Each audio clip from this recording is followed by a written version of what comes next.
Episode number 99 had to be special, I think. Yes, 100th episode is always a special one because it's that big number. But I feel 99 has to be a bit more special so you know what it's leading up to. Now, I have with me a lovely guest, as always, Amrita Sampathkumar. She's joining me from all the way from Bangalore. Amidst all her travel and journeys and work, she's made time for this show, and I'm grateful for that. So, Amrita, welcome to the Totally Indian Football Show. Lovely to have you. Thank you, Siju. Likewise. I mean, before we get into the thick of things, I think I take a moment to appreciate what you've been doing through your podcast and, through Humans of Indian Football. I think it's a fantastic endeavor on your part to contribute to Indian football. And as a fellow woman, I think hats off to you. Yeah, thank you so much. For all those who are listening, I did not pay her or it's not scripted. It's coming straight from her heart. So it's not a paid one. Yeah. So now let's get straight into it, Amrita. You are a person who's been behind the scenes. So I think our job, even when we started Humans of Indian Football, our idea was, yes, we often see the coaches, we see the players, we see everyone out there perform, and we have a lot of stories about them. But what about the people who work in the ecosystem behind the scene? And that's exactly our intention was to, with this project, to kind of also emphasize and put the light and the people who work behind the scenes. I know it's awkward to talk about oneself, especially the ones who work behind the scenes, but I think we'll have a great conversation. And for those listening there, probably should know what you've been doing or what you are doing. So let's start from the top. I mean, I did a bit of digging on your LinkedIn profile and it said you are an Asian College graduate of Asian College of Journalism. That's where you graduated from. I mean, before that, yes, Christ College and stuff. Then you worked with Times of India, you worked with Times Now. But both of these places that you worked, there was no connection to sport. I mean, you were properly heavily working on shows as a producer and, working on different kinds of shows. You've also worked with Arnab Goswami. I'll come to that also. But how did the journey into sports begin? That shift came in. I mean, you loved sport. And how did that begin? Well, yeah, we should talk about the Arnab Goswami bit. But before that, I think I always knew that I wanted to do something with sport all my life. Journalism was also there at the back of my mind when I was really young. I think I had like this little activist inside me as a kid. And I was always a bratty kid who was part of pretty much every sporting team in school, from like sack race to potato race to basketball and short put and relay and stuff. So, but as I grew older, I think I narrowed it down. I played badminton at a semi-professional level. I represented Karnataka. But you know how it was back then, right? Like there wasn't enough encouragement, especially as a female athlete. I didn't know where to go. And coming from a pretty conservative family, I think academics was way more important as compared to sports. Sports was just seen as a hobby. So I didn't have the right kind of guidance, if I could say that, to pursue sport on a professional level. But I always knew that, eventually I'm going to end up doing something with sport. As for football, I was a fan first. Then I started playing. I didn't play any professional level anything. It was just like only college level football. And for people who are from Bangalore, it was just three teams that used to compete with each other, which was Christ College, Mount Carmel, and Jyoti Nivas. So we just keep pretty much playing against the other two oppositions. So that was my first tryst with football. And then life got serious. Life took over, and I did my post graduation from Asian College of Journalism, like you said, in broadcast journalism. Went on to work with the loudest voice in the nation, and I think that was it for me. I think Arnab somewhere helped me decide that I don't want to get into news journalism. I mean, I was done with news journalism, and that's how sports happened. I started my journey with Star Sports, and currently I'm freelancing and doing what I love most, being a sports broadcast professional. Sweet. I think I didn't do justice while introducing you in the start. So, you've done, for all the listeners, you've worked on multiple projects. That includes the FIFA World Cup, the Olympics, IPL, ISL, of course, PKL, Badminton League, Hockey World Cup, and the Hockey Indian League. So, um, when you dabble across all of these systems, and I know it's a live production. So when I was part of the PCR and ISL, when I did the gig, I was blown away just to see how it's a different ball game to produce a live event. And when you juggle between these different sports, how do you kind of adjust yourself to those? I mean, the atmosphere would be different, right? Yes, it's sports, but they're different sport, and it's a different ball game each time you do that. So when you juggle from different projects, how do you kind of handle that? Just a jack of all trades and master of none, I guess. No, but on a serious note, I think it's more about like uh, the main skeleton of broadcast pretty much remains the same, irrespective of what sport you're working in. The way of functioning remains the same, but I think the challenge is to be familiar with a lot of sports at an in-depth level. I think that's where the challenge comes from. But otherwise, in terms of what you're working on as a broadcaster, remains the same in terms of the technicalities and what your day-to-day functions are. Like, for example, if I'm working on a hockey league and if I'm working on the ISL, I could have a role as an interviewer where I ask the questions. I mean, that remains the same, the role of an interviewer. It's just that my knowledge has to be a little more broad ranged, and, I have to know both the sports and at an in-depth level for me to be able to excel in this field. I think it is that. It's just like in a corporate job where you're working across different projects. So what we do is ISL right now is like it takes up about 5 6 months of the year. And this year has been different because we've had those international breaks in between. So where people do get an opportunity to work in other sports. There have been other sporting leagues that have been happening simultaneously. There was Coco and there were a couple of tennis leagues and all of that. But yeah, I think it is that adaptability to suddenly shift from one sport to another. But I think that's part of the job. And I think that's one thing that drives all of us because it breaks the monotony at the end of the day and keeps us interested in what we're doing for a long time. Because from what I've seen, the attrition rate in sports broadcast is very, very less. So I think once you go the live sports broadcast way, I think you don't want to get out of it just purely because of the adrenaline and, the variety of sports that you get to work on. Yeah, I think what you mentioned of the adrenaline, I think it gets to you when you see those players and the coaches, what they are going through, right? Because that live moment.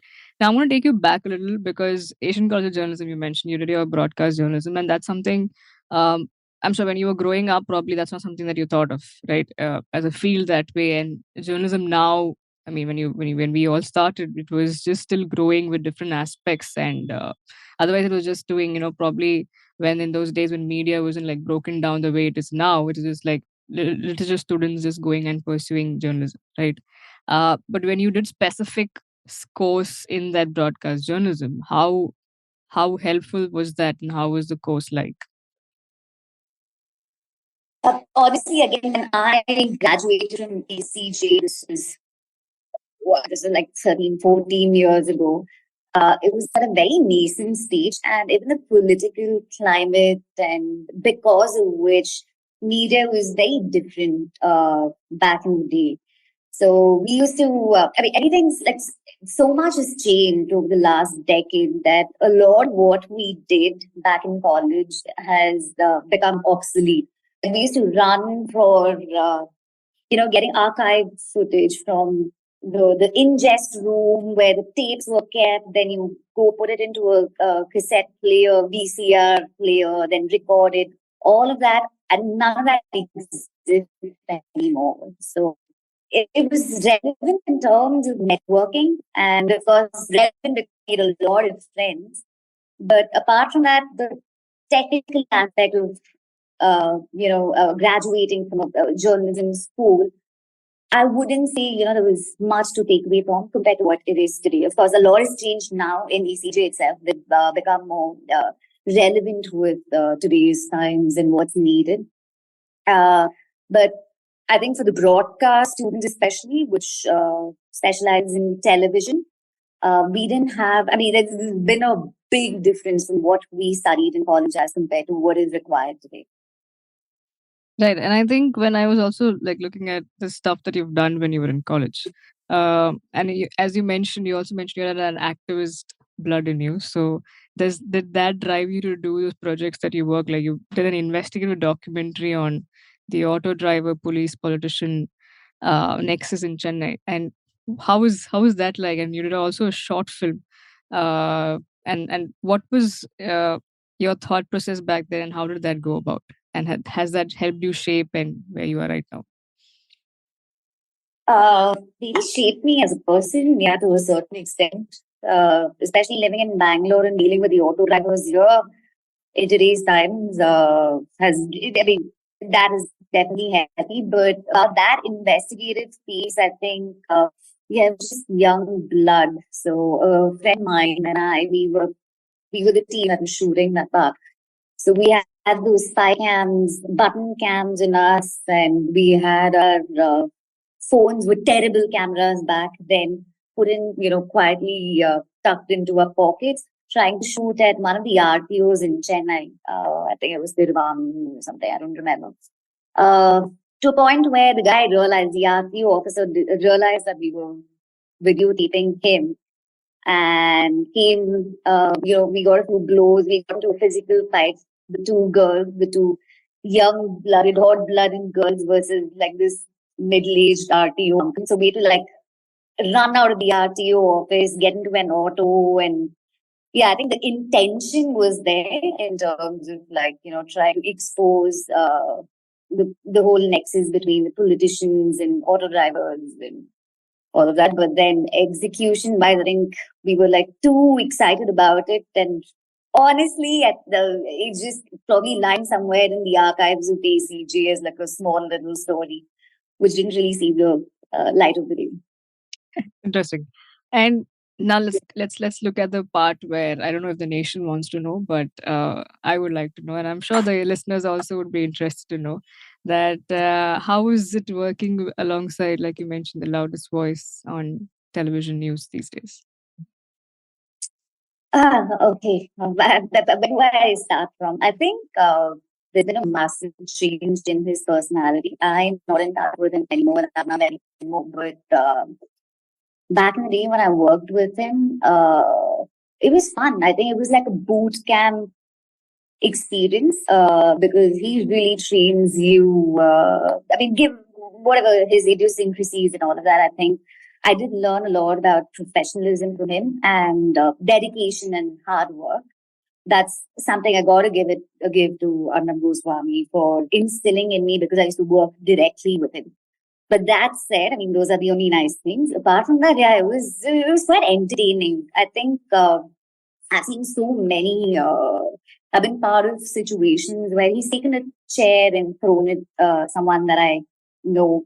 I've seen people passing out because they're being yelled at and they haven't been home like a couple of days and out of weakness and fatigue. They're there at work and then Arnab goes all crazy bonkers on them and they pass out. Then I've got yelled at. But I think for me, I didn't really take anything personally. So I had like a bird's eye view, which why I think it was quite entertaining for me. But I know a lot of people who have PTSD from working under him. It was short and sweet stint. It was just for a year, and I worked as part of the news hour. So I think I managed that 1 year purely again because of the adrenaline. I think that's something that's been common throughout all the career decisions I've made, where it's that rush and the adrenaline that I get from working whatever job that I'm in.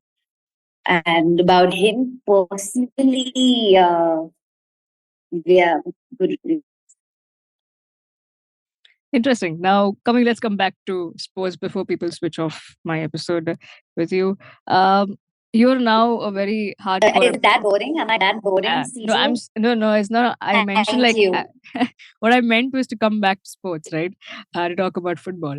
I don't think you're boring at all. So Being from Bangalore, you are a big BFC fan. And I think, if I'm not wrong, according to the sources that are familiar with both of us, so he says that I think you first produced your game in Kantirava. Is that right? My first game Kantiru. I think I was Kantiru my 80 Mohan Bagarthan or not. It was at Kantiru, but I don't remember which game that was. There was like so much happening, and I was so nervous. Yeah. And you mentioned about the adrenaline rush. What was that like? Like, say, for example, someone, as you said, you've always been a fan of the sport and growing up, and then now you finally get to do the live event of a team that you are a fan of, right? How can you break that down? Like, how does that feel, and what was that day like? I was a bad nerves, honestly, because I didn't know what to expect. I had very supportive colleagues, though, who helped me through it, but just being put in the middle of 90 minutes of like action and not knowing what to do at that point of time was a little unnerving. Which is why I probably don't remember like the details. I just remember I was in Kantirava. I had a lot of people that right now. I remember, I think Prad was there. Pradyum Reddy was one of the first people that I worked with at Kantiva.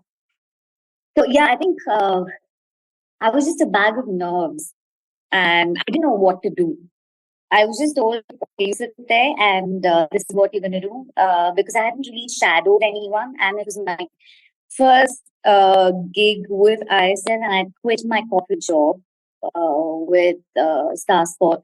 And this is like a do or die thing because there are no second chances, especially in the freelancing world and sports broadcast. You mess up one, I think that's the end of the road. So all that I was thinking was, okay, let's just get it clean. Let's not make mistakes. And it will be, even if I do make a mistake, let's make sure no one sees it. I think that is what got me through the first thing. But of course, because it was a BFC game, I think it was, there was a little bit of like passion also involved. And from there, I think it just got easier, for which I need to give a shout out to all my colleagues who were part of that. The first time I ever produced an ISL game or a football game. I had done a football game before that, which I don't know if you're familiar with it. It was called Bangla Football League, which happened just for one season. This was in 2018 again, or 2019, 2018, I think.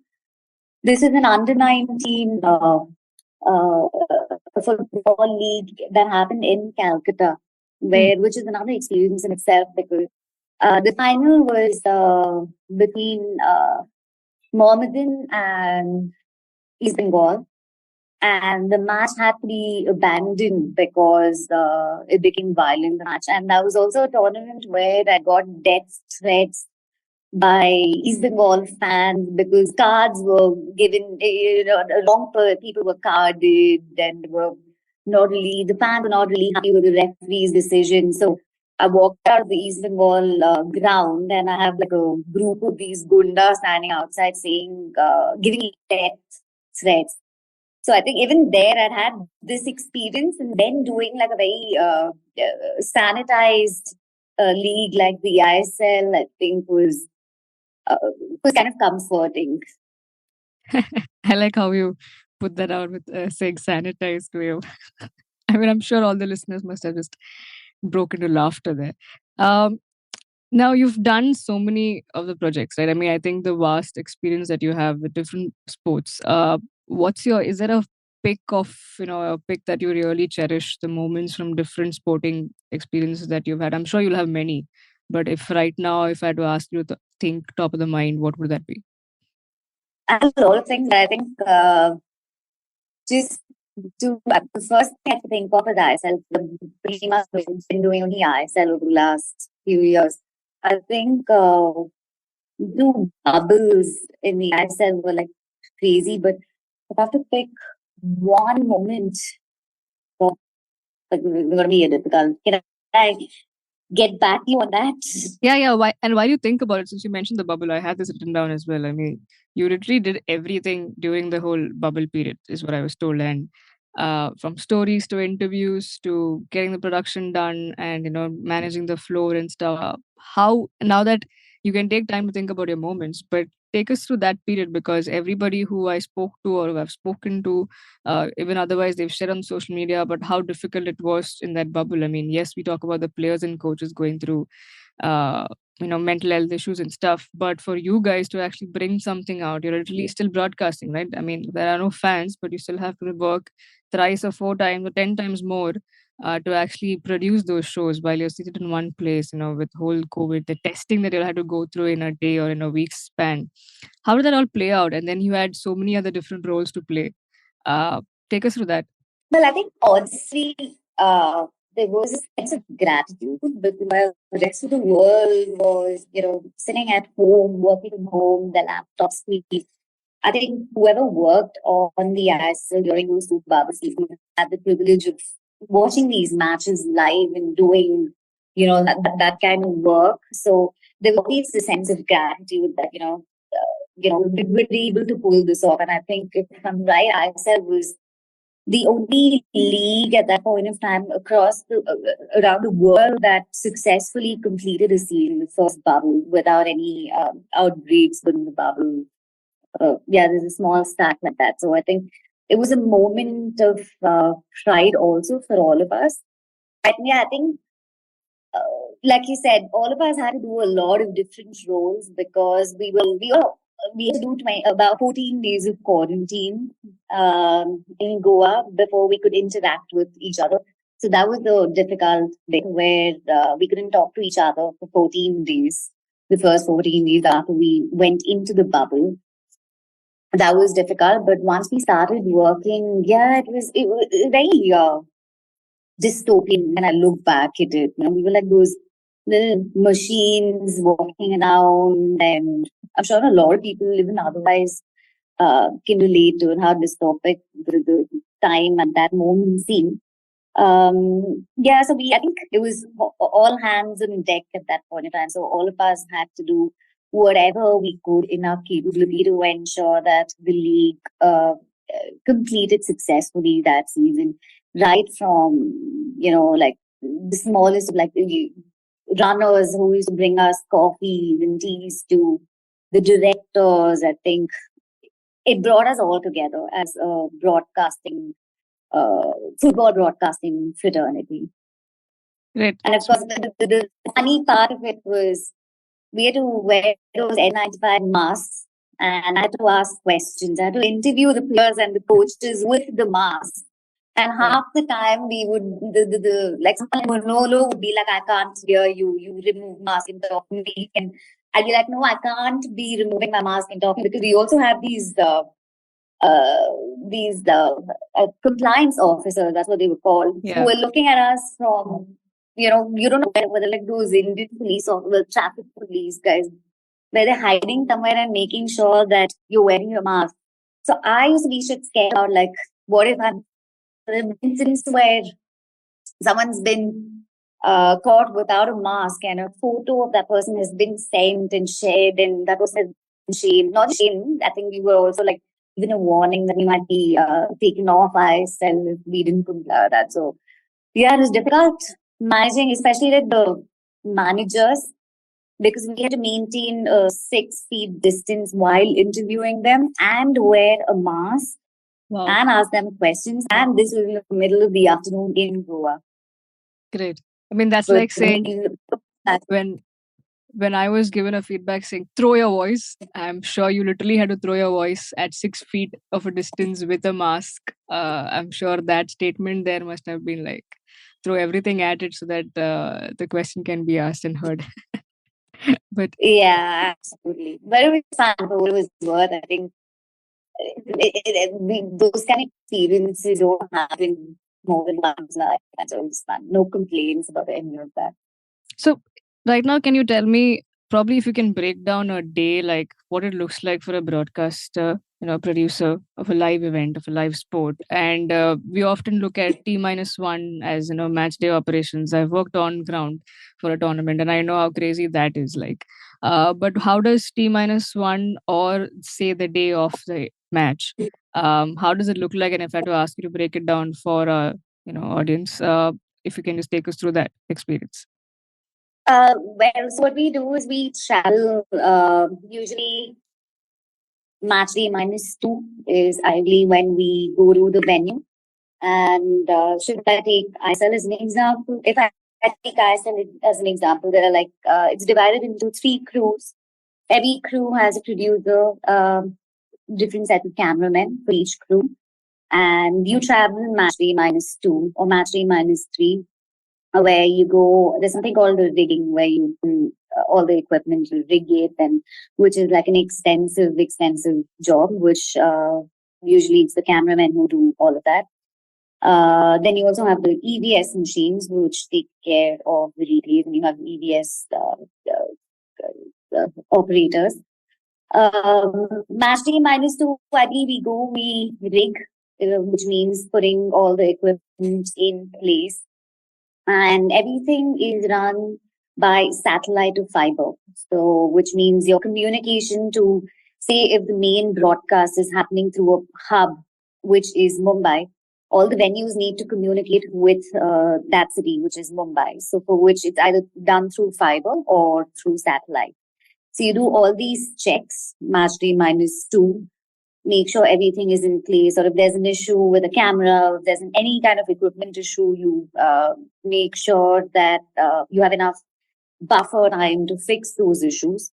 And match day -1, you do it's called a fax check, which where you do all the communication checks and the technical check and just make sure everything is in place.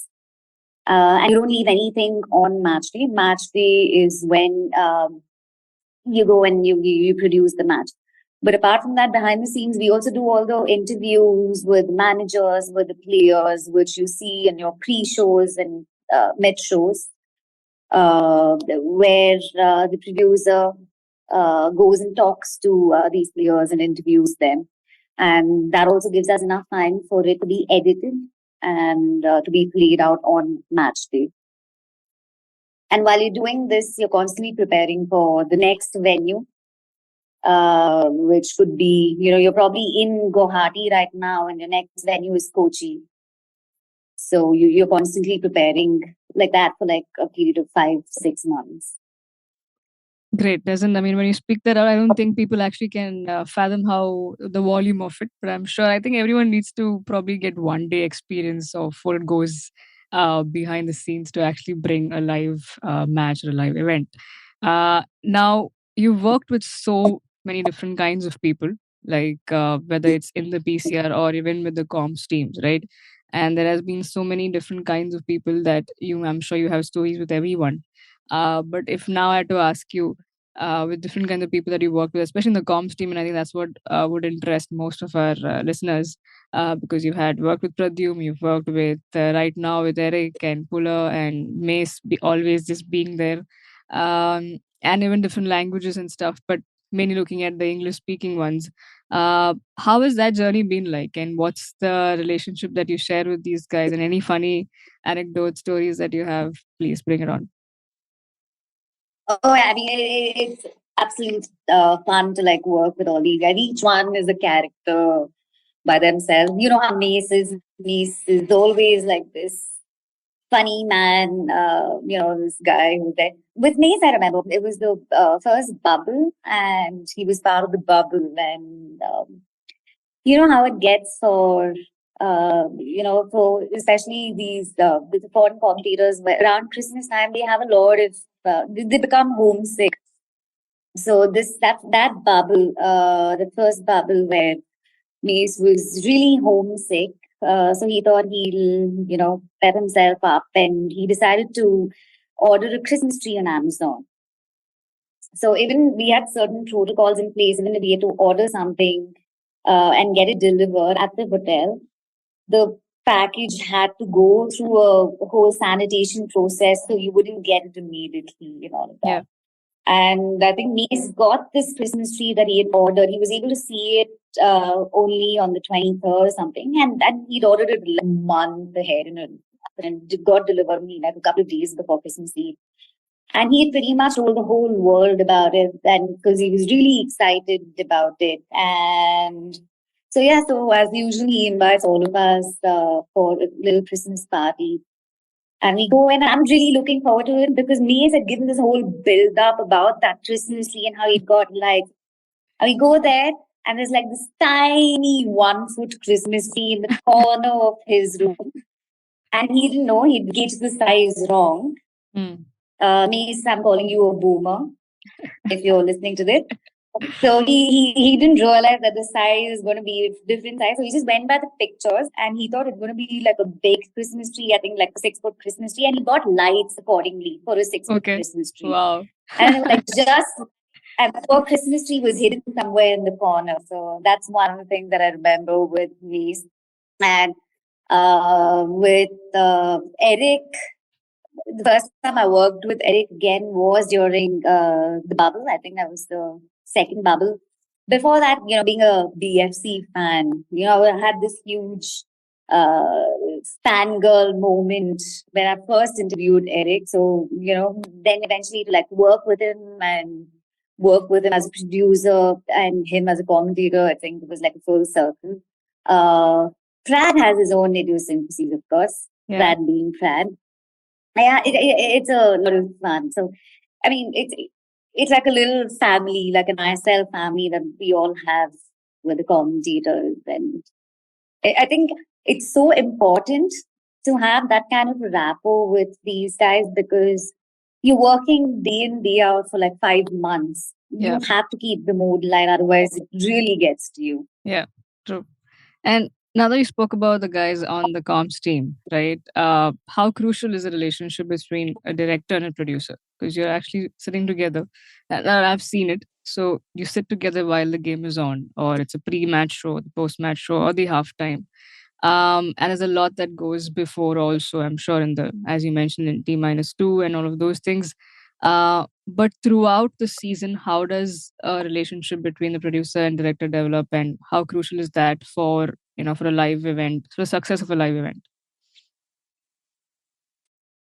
I think football or any sport, especially football, is a lot to do with subjective, your own opinions. Also, for example, I mean, say if it was a goal that was conceded and it wasn't like an obvious mistake, so the director could have a different perspective, the producer could have a different perspective. And if you're not on the same wavelength, if you're not on the same page, it could lead to a lot of problems while working because remember that you're in a live moment. You can't actually go there and be at that moment and have an argument or have a fight about it. So I think it's like this. It works. It has to be like a well-oiled machine, but this oiling has to happen before the broadcast starts because there's absolutely no scope to get into discussions once the kickoff happens because that's the bane of live sports broadcast. So absolutely important that there's a good rapport between the producer and the director.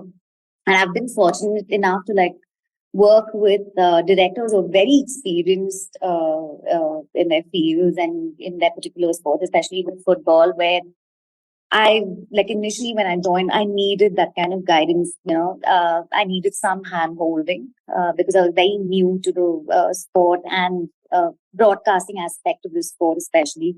So, which is where having a director who handheld me in the initial days was I've been fortunate enough to have that. So I think equally there will be a time where you're working with a director who's not worked on the sport before, and that's where you pay back to broadcast the sport by helping the director maneuver the challenges. Like for example, we have a lot of directors from other countries who come and work for the first time in the ISL.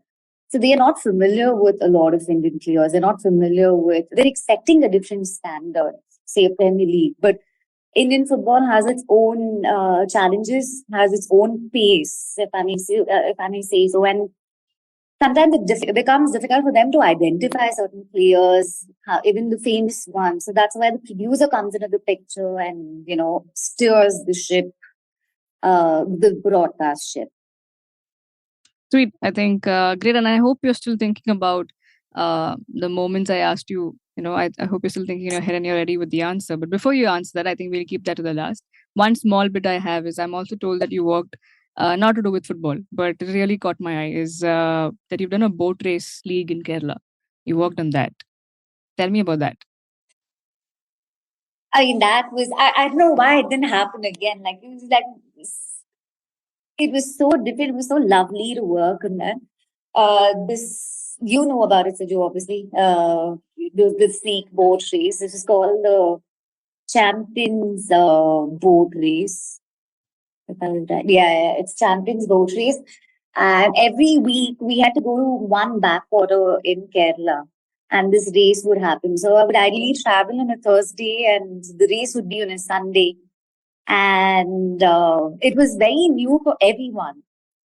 And there was this massive language gap also because most of my colleagues were from the northern part of the country. So they had no clue, like the cameramen and all of that. And there was like a lot of communication issues. But when you look back at it, it was like a comedy of errors. But I think to pull off something that massive and making it entertaining was, you got to give credit to all the people that worked in it.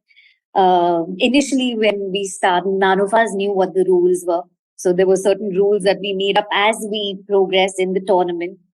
But I think visually it was very breathtaking sport, which actually received quite a lot of positive feedback. But for whatever reason, didn't really take off the second season. So hopefully, somewhere in the future, we get to see a better and a bigger version of it, because I think that's something that's so exclusive to Kerala.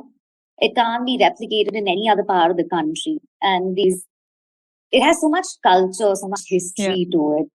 So I think it was a fascinating sport to work on, if you call it a sport now. But the league itself was, I think, I would do anything to like work on a league like that again. Great. And I think, if you had to count somebody, I mean, you want somebody in your team, I'm always ready. That'll be like, that's Absolutely. crazy one. Like, I've never seen one, witnessed one live. I always wanted to, because always it falls period between of the Onam falls period of August, September. And it's like a very in between year to take a leave and go and, catch that and come back. But yeah, definitely, I'm sure it was a No, I worth. think it happens over a few weeks. I mean, few months actually. It goes on for like 4 or 5 Yeah, months. yeah. I'm saying the league, yes, but I was talking about that actual event where the Nehru Trophy race, which is the biggest one that No, you look forward to during, I think, couple of days in that week of Onam leading up to that fest. So that's something always falls between August and September for you to actually take. But yeah, definitely, I like you're hoping. I'm also hoping for the second season of this league because it was widely spoken of, like you mentioned, and there are even people looking at it as a case study to do. So I think definitely everyone can look forward to a season two. Now I hope you have your answer ready. just a quick one. I remember. I think it was also fun working on that league because in a place like uh, Cochin, it was fine. Kochi was fine. Kumarakom was fine, but there were certain backwaters that were so inaccessible. Hmm. We actually had to have, like, there was a chai kada or something that we took over and made into a broadcast control room, and we were sitting on these tin boxes because the room was so small where we had to fit in those EVS machines, we had to fit in the producer's panel, the director's wall, all the camera monitors, all of that. So we were actually sitting on these tin boxes and producing the league. So I think that's an unforgettable league that I worked on. I'm sure. Do you have photos of that?